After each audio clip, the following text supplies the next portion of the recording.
started in this city. Right. Definitely, I remember Puma suedes and like the b-boy look. You know what I mean? That was all about what sneaker you was wearing, and it pretty much kind of to me was Puma Adidas. It was kind of a little bit before Nike like came in. It was a strong Kez too. Yeah. Before Jordans, my uncles put me on game. He's just like, yo, he's like, man, you don't know Clyde had the Clyde Pumas. Yes. You know what I'm saying? Yes. Like before Mike even stepped on the court, he had the Clyde Pumas. I was like, oh shit, okay. And Clyde played in New York too, so you know what I mean? You know what I mean? That. We have Bronx, Harlem, Brooklyn. What do we think is like the slight differences between some sneaker culture in these three boroughs, though? Listen, everybody's gonna come out and be like, yo, the Bronx is the dirtiest borough, this, that, wow. Fuck out of here. Okay. I don't think there's no difference between sneaker culture in our boroughs. Okay. You know what I mean? I wouldn't say that. Everybody rocks Nikes, everybody rocks construction Timbs. Maybe we might style them slightly a little bit different, but the uniform is all the same, I would say. I think it's different. I think the Bronx and Harlem, sometimes they have like a uniform, like they'll wear like Forces or Timbs and like the whole area. With Brooklyn, I felt like it was all over the place. I felt like Brooklyn wore Nikes, Filas, you know what I mean? Like every sneaker, like you could just see anything in Brooklyn. It wasn't just uniform to Brooklyn. When I used to go to Harlem, they had a look that kind of like went, or if I go to the Bronx, I would see even like the boots and the leathers, and like it was just more like the whole area had a style, where Brooklyn was just kind of like we had certain things that we wore, but it was so much of it. It was so all over the place. Kind of like mixing and matching and not taking. Do you think that that's fair to say for you guys who? I think Brooklyn, just because it's larger, you know what I'm saying? So there's more like I can see that happening, like neighborhood to neighborhood. You know what I'm saying? Like every kind of like where you go. Brooklyn doesn't have a style, but I would still say that the aesthetic is still the same. Still boils down to construction Timbs and Air Force Ones. Yeah. You know on that stuff. Besides everything else, like. And certain people, you know what I mean? Certain people is gone. But when I look at the borough as a whole, I used to feel like Harlem had a certain style. They wore even like with Averexes and Pele, like that was their jackets to wear, and you know what I'm saying? Whereas Brooklyn, we had that, but everybody wasn't wearing that. Everybody had different jackets. It was North Faces, it was Pele's, it was Averexes, it was, you know what I mean? It just was more. It was low all over the place. Yeah, polo. It was all different styles of shit you could wear. But I felt like there still was guys in Harlem who wore different stuff too. But if you looked at you could go on a block and see like 6 guys with those puffy gooses. What's the name of those gooses with the biggies in different colors? Yeah, the biggies, and wearing them in different colors, and that was, you know what I mean, the coat that you had to have up there. You know what I'm saying? BB Simon. Yeah, the belts. You know what I'm saying? And we'll talk about how like everything has come back, but I want to specifically talk about 2002 with you guys, a moment which I'm sure you get asked a lot, but like the real story behind the French Blue Sevens and the Trade It All Part 2. That I feel like is like a defining moment. You with the throwback Kobe and the French Blue Jordan 7s, and then Jim, like you, 2002, and like the Clippers kind of like throwback with the Air Force 2s. This was like the same year. I was a half and half too. There's a home on the back and away on the front. Really? We had cut them in half. Look at it. Yeah, so you can't really tell in this. Okay, so the back was different than the back was the home. The back was the home jersey, and the front was the away jersey. We had this cut them and made 2 jerseys out of it. So were you like you just would buy it at a store, or you kind of like were putting them together? We bought all our jerseys, most of our jerseys from like 145th Street and Broadway, and then we would take them to the cleaners and tell them, "You'll cut these jerseys in half and make them half and half." Is it crazy to you guys that this was the same year?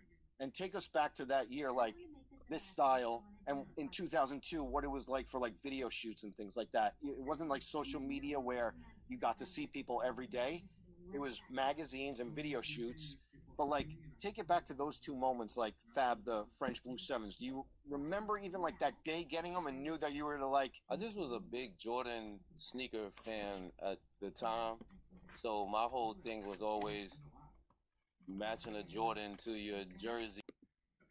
Rock Nation has now infiltrated media, and I've always said this, and I want to jump into the first topic too quick.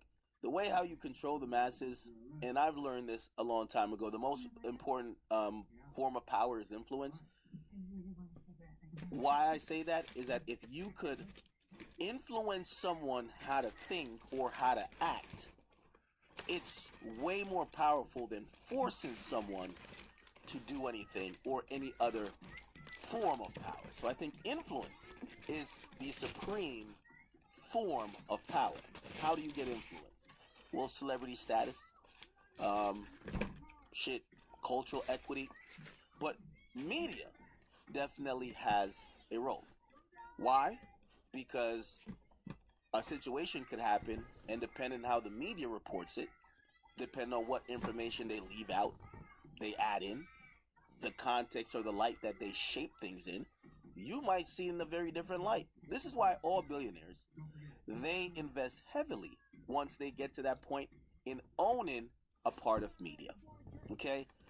I believe Washington Globe, we could quickly look it up. It's owned by one of these big billionaires. I think Jeff Bezos has, he owns some newspaper. We could Google it right now.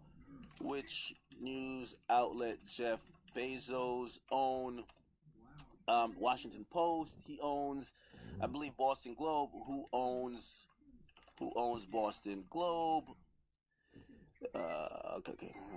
I don't know who that is. Oh well, actually, that's a billionaire that we just don't know that well. Billionaires and media companies they own. Once you hit billionaire status, you gotta get like a huge media company, right? Rupert Murdoch, he owns Fox News, okay, and the Wall Street Journal, right? Elon Musk, he owns X. Yes, X is still media, right? You know, he could shadow ban if one day y'all start talking shit about Tesla, shadow ban that shit if he wants to, you know. You have Patrick Soon-Shiong. They own L.A. Times, Time Magazine, and the Roberts family, they own Comcast and Universal.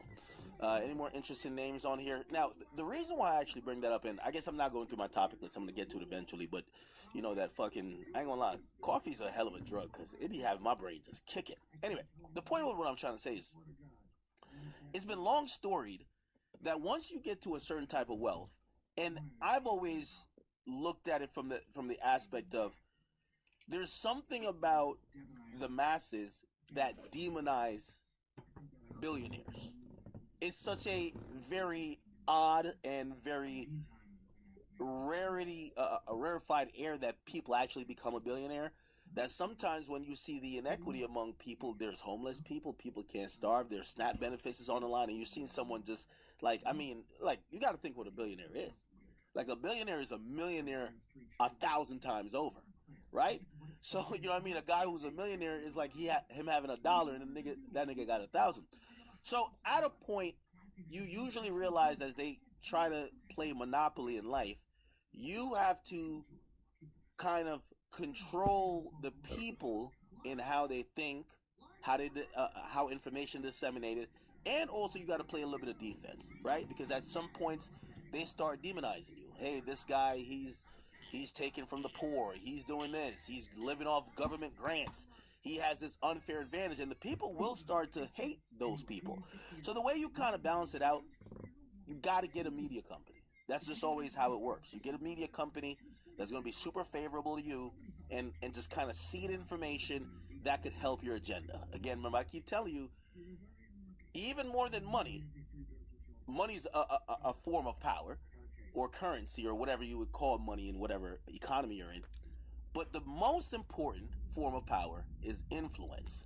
And media companies have a lot of influences. That's why billionaires, they're not trying to make money off owning, you know, Washington Post. That's a defunct type of outlet.